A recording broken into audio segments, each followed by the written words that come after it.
Welcome to the Monday Daily Edition. Today's episode is brought to you by Clinician Assist. Look at this examination room. When hospital administrators purchase software for environments exactly like this, they operate on a strict premise. The only safe choice for patient care is an expensive, highly specialized, clinical-grade AI. On June 12th, a team at NYU Langone published a paper in Nature Medicine that put that premise to a direct test. This diagram illustrates the way-in. On the left side, the specialized clinical tools, open evidence and up-to-date expert AI. On the right side, general-purpose frontier systems that anyone can open in a web browser, GPT 5.2, Gemini 3.1 Pro, and Claude Opus 4.6. The researchers didn't rely on standardized multiple-choice exams. For their final evaluation, they pulled 100 real, de-identified queries that actual doctors typed into a live clinical environment when they were stuck. Then, 12 different U.S. clinicians reviewed the AI outputs completely blind. Across all three evaluations, the off-the-shelf frontier models beat the specialized medical AI. When faced with the real questions doctors ask on the floor, those clinical-grade systems performed about as well as the automatic text summary Google prints at the top of a standard search page. The tools designed explicitly and exclusively for the medical field lost directly to systems designed for nobody in particular. 7 weeks later, the health AI sector is still arguing about this result. Executives at Kaiser Permanente note they have rarely seen a single paper trigger this kind of reaction, and publications like Stat News are openly questioning if doctors can trust clinical AI at all. The strongest pushback comes from the methodology. Katie Beckerman laid out the core industry objection, calling the study setup a confounder. This logic model shows exactly what she means. The researchers tested the general frontier models on the left side through a clean API, an engineer's direct data pipe into the system. But they tested the specialized clinical tools on the right by typing questions into consumer-facing web forms. The API allowed researchers to control the exact parameters of the frontier models. They turned on search and set the system's temperature to 0, a setting that stops the AI from getting creative and effectively freezes out erratic hallucinations.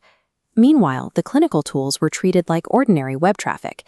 They had no direct parameter controls, forcing the information to bounce through the restrictive layers of a standard website interface.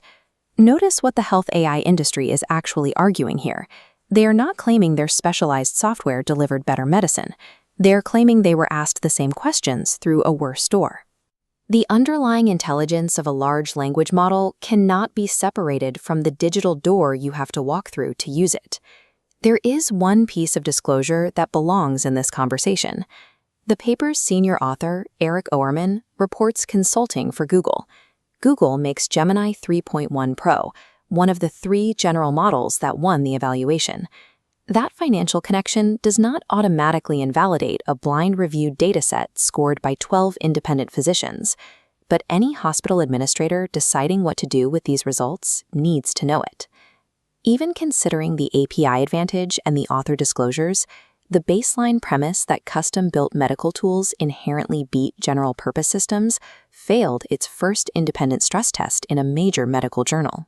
By blaming the consumer web form for their loss, clinical AI vendors are actively conceding that the interface dictates the quality of the output far more than their specialized medical training does. Building a custom AI model from scratch for a specific industry is a dead end. The frontier models are expanding so rapidly that by the time a specialized system is finished, it is already obsolete. Without the massive, continuous funding of a major technology lab, a specialized project simply cannot keep pace with the general-purpose giants. Success in AI deployment now depends on the engineering and the access infrastructure built around a frontier model, rather than the model itself. For clinicians operating in these high-stakes environments, this means the clinical-grade marketing badge is not a safeguard. It does not grant you permission to blindly trust the software. For software builders and legal counsel, the mandate is clear. If your doctors are going to use a web form on the hospital floor, you must test the AI through that exact same web form. An artificial intelligence does not require your trust.